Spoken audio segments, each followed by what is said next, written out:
Hi, welcome to my YouTube channel. My name is Chi Chi Perry and this is Xena. How freaking cute is Xena?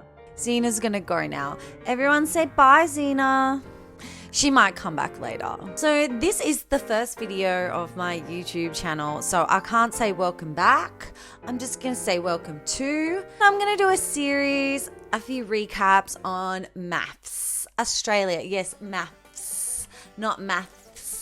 We're talking Married at First Sight Australia, and I just want to do a little recap because I've been screaming at my TV like it's the football, and I feel like I have some kind of an opinion, and I just thought that I would film it, edit it, and put it out there on the internet. So let's just get something out of the way. Let's not pretend that you don't have an opinion. Let's not pretend that you don't talk about the people on Married at First Sight.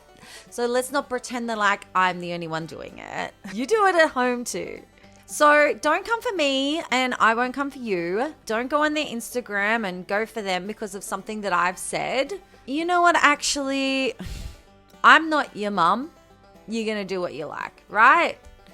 So let's agree you're not my mum and I'm going to do what I like.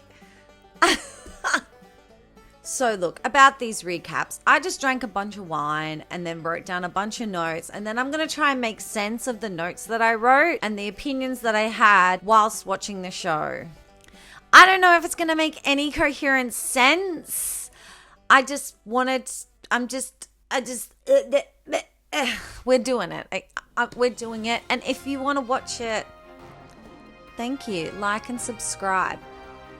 So the first thing we're going to go through is the hens and the bucks night, and then we're going to look at each one of the weddings. We're going to look at the honeymoon box as well.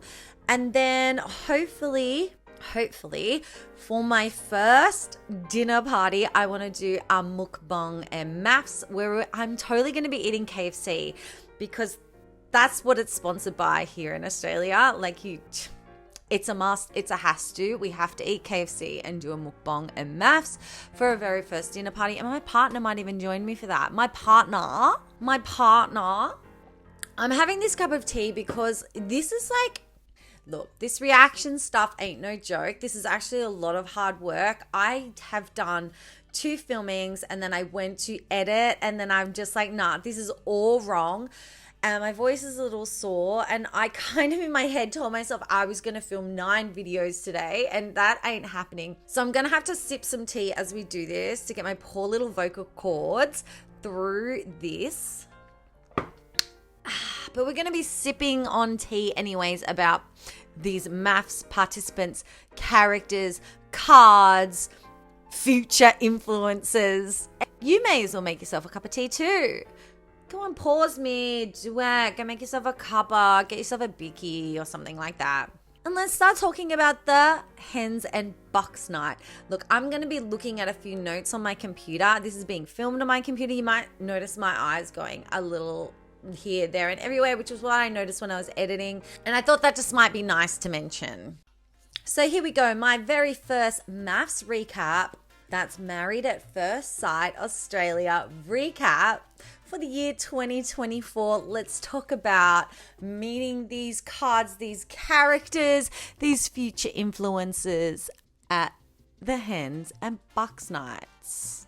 Oh, she's coming back. She thought she was going to get a snack before, but she was disappointed. Here she comes. Here she comes, everyone. Come on. Oh, that's my dog mum voice. I'm going to have to cut that out. Dude, how can you not talk to a dog this freaking cute? Like that. Like, how can you not? Okay, sorry. Married at First Sight 2024 is rolling. And of course, the show starts seemingly innocent. There's just some really lovely men and some really lovely ladies who are what? Looking for love. Oh. So we need a looking for love count. Oh my gosh. Oh my gosh. Oh my freaking gosh. Xena, I'm trying to record a YouTube video. She's like, she thinks that I've just called her from outside. She's going to turn into a little bagel in a second and then we can get back to talking about the hens and bucks night. Okay, look, I Probably should preface this by saying that I'm a big reality TV fan. I love the trashiness. Love the trashiness. Okay, so like I said, it all starts really innocent. We've got a bunch of really lovely people who just are looking for love. But of course, there's going to be some drama, and we love the drama. That's what we're here for. We're here for the drama. We're not here for the kumbaya, my lord. All right, so they're shooting off to the Bucks night first. And first we meet Richard, who's 62. What influencer do you think Richard wants to be? Honestly, what is he just going to be, like a thirst trap daddy? That would be the perfect influencer job for him. In fact, let's play a little game. What influencer are they going to be? So pop in the comments what kind of influencer you think each of the participants are going to be when they grow up. When they grow up and leave the show. Because let's face it, that's what they're all here for, right? Looking for love. Right, sorry, let's get back to Richard. Richard doesn't like it when people say that he doesn't look 60, and I just think Richard to take the compliment. Okay, just take the compliment, Richard. It's fine. It's fine. Nobody knows what a 60-year-old is supposed to look like.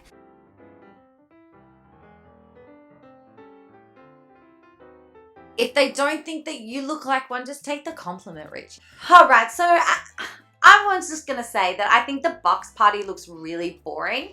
There's just some lounges and some beer. And it's obvious that there is about 20 people, cameras, lighting, and everything on the other side of those lounges. And that just looks like an absolute bore to me. So the next participant that we have coming through is Tim. Tim, the toilet teeth. Oh, come on. Seriously, I'm pretty sure they have it in the contract. Must have teeth like a porcelain toilet. Chill out with the teeth whitening. Gosh, the girls can freaking chill out with the lip filler. The guys could chill out with the teeth whitening. Look, no, I'm not better than any of these people. I just came here to talk some. I'm talking some, okay? They set Tim up to do the first of the running gag that we're gonna have.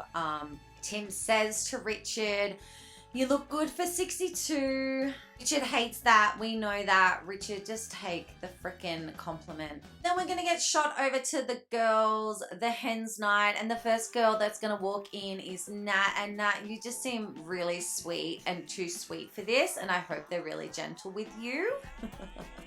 Because they're brutal on this show. This is like one of the most brutal psychological thrillers on television. Come on, it's a psychological thriller. The things that they do to these people, they work out their traumas and then they work them into the show, into their storylines. Complete psychological thriller. You cannot tell me any otherwise. Okay, so we meet this Nat. She's too sweet, and then she goes and spoils it all by saying something stupid like, "I'm not like other girls," and then proceeds to rattle off every insecurity that every girl has. "I'm not like other girls. I have all these insecurities." Okay. Yeah, so anyway, moving on. It says here in my notes that the girls seem to have a better party. And then they have a whole awkward boat horn moment, which is hilarious because I'm pretty sure that shows up again in Nat's wedding. Anyways, we're not there yet, so let's calm down. Then we have good old girl boss babe energy from Tori. Kind of influencer is Tori gonna be? I'm pretty sure Tori's at the top of the pyramid of Monet. I'm pretty sure if we research that, that's what we would find. But I would have to actually agree with Tori about the no minivan rules. If you have a minivan, you've had too many children, definitely. Look, I don't have any children. If you have children, thank you for contributing to society. I won't be doing it because of the same reasons as Tori. I would like a cooler car than a minivan. And that's all I'm going to say about that. So Nat proceeds to tell Tori about how she wants like a geeky guy, someone who can like, I don't know, do what geeky guys do on computers. And then Tori says, one of the most condescending phrases that can come from another girl's mouth. "I love that for you." It's not that, "Oh my God, I love that for you." It's like, "Oh, I love that for you," which is so freaking condescending And honestly, Tori is a pick me, in my opinion. All right, they're taking us back to the boys, and we're meeting Kickboxer Guy. Sorry, I don't know his name. His name is Kickboxer Guy. KBG, that is it for me. Kickboxer Guy is a champion, and that's just straight facts. Good on you, Kickboxer Guy. What kind of influencer is Kickboxer Guy going to be? Oh, I don't want to say it, but maybe like, you know, like in sports, how it's kind of like modeling, like how there's like an age limit. Like, not for me. Like, I don't believe in the age limits, but in the industry, there's age limits, right? So, you know, he's done everything he can with kickboxing. Clearly, he's a champion. So he's obviously looking for like a fitness influencer kind of job afterwards. So he doesn't have to work on cars or something like that. Be a tradie. Yeah, so Kickboxer Guy walks into the Bucks night and says the dreaded, "Evening, boys." Oh my God. The boys are the boys. I can't. I'm so glad I date a partner who's in about the boys. And I love girls, but I'm all about the girls and the boys. No, we just all hang out together. It's cool. And sometimes we have a girls' night, and sometimes he'll go and he'll hang out with some smelly dudes, and that's fine. But we don't have to make a big deal out of it. Oh, right. Oh, yeah. So the producers and Kickboxer Guy would really like you to know that he's actually a teddy bear. So in case you didn't know, even though he can kick out of someone, he's a teddy bear. So now you know. All right, and then we're gonna rush back to the girls, fly back to the girls. We're actually gonna spend a lot more time with the girls. Do you know why? Because the girls are always way more interesting. Yeah, let's face it, the girls always win and rock this show, and we're gonna spend a lot more time at the Hens night because boys are smelly and boring. We meet our first actual character, our first actual card, our first Tiffany New York Pollard. I'm gonna come in, steal the camera time. Her name is Lucinda, and she has a voice. Oh my God, I love her voice. And Lucinda 100% wants to be a wellness influencer. In the comments if you agree. And then we have a little meeting with that god-awful expert guy that used to play cricket and now I swear is just always cross-legged and drunk and fed up. So in this meeting, she pulls out a freaking scroll, a whole scroll. She just wants to find a partner that gets the cosmic joke that is life and has a high functioning. Look. Oh, hang on a second. Hang on, I need a sip of tea because I was about to say at her age, it's probably a pretty reasonable thing to want. But I am exactly the same age. Well, in September, I will be the same age. I know, I don't believe it either. Oh, I know, I look so young, just like Richard. You better be saying that on the other side here, okay? I would also want a high functioning in my relationship. And let's just say that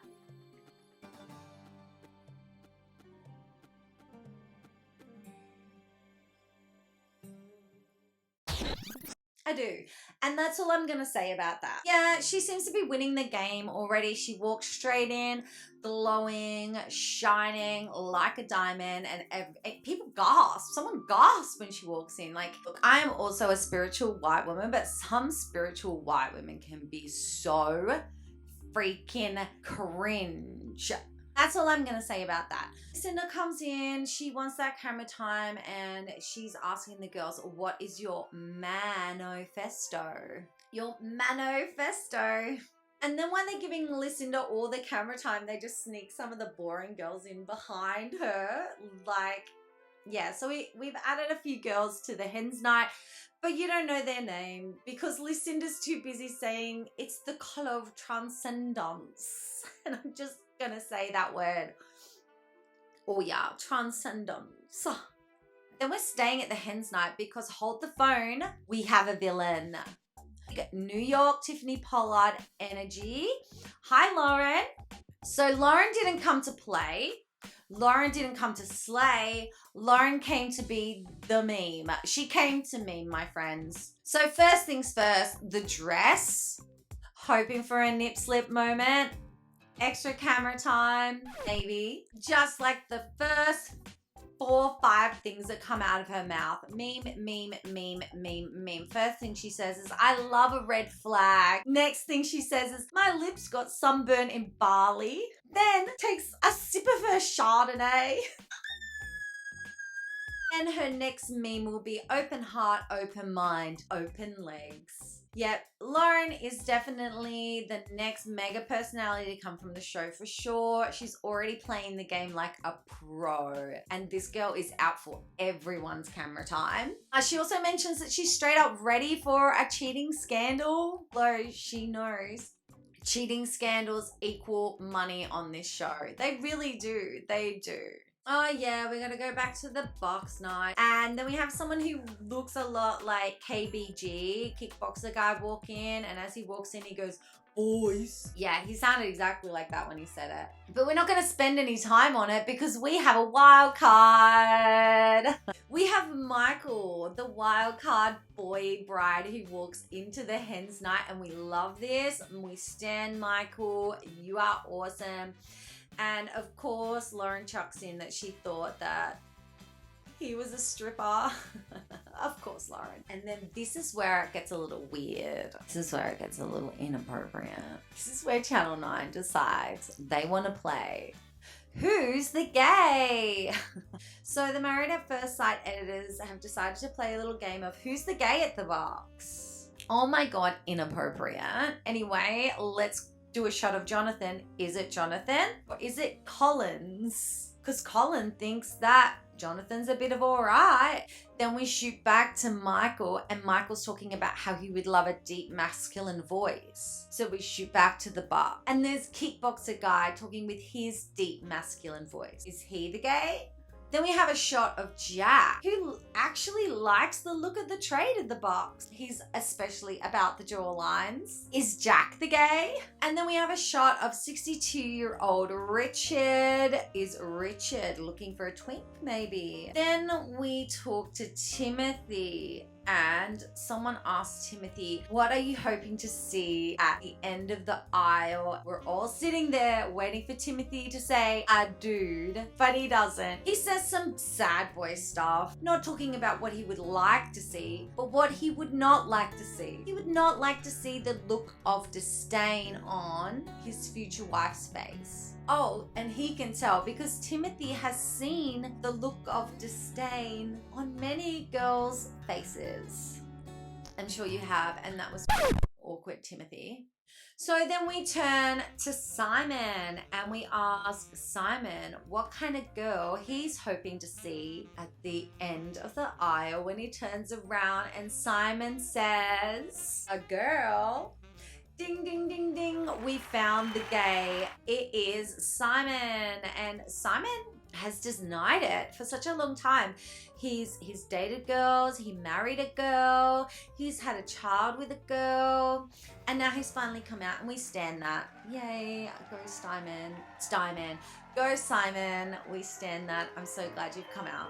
Oh, so phew. And there we have it. We've met our host of characters. Some of them got a lot more camera time than the others.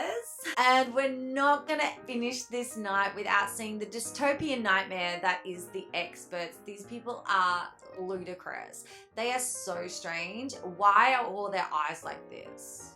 And then we finish the scene of the Hens and the Bucks night with some gorgeous, stunning, beautiful footage of Cassandra in a confessional, and she is just so beautiful. Her smile is gorgeous.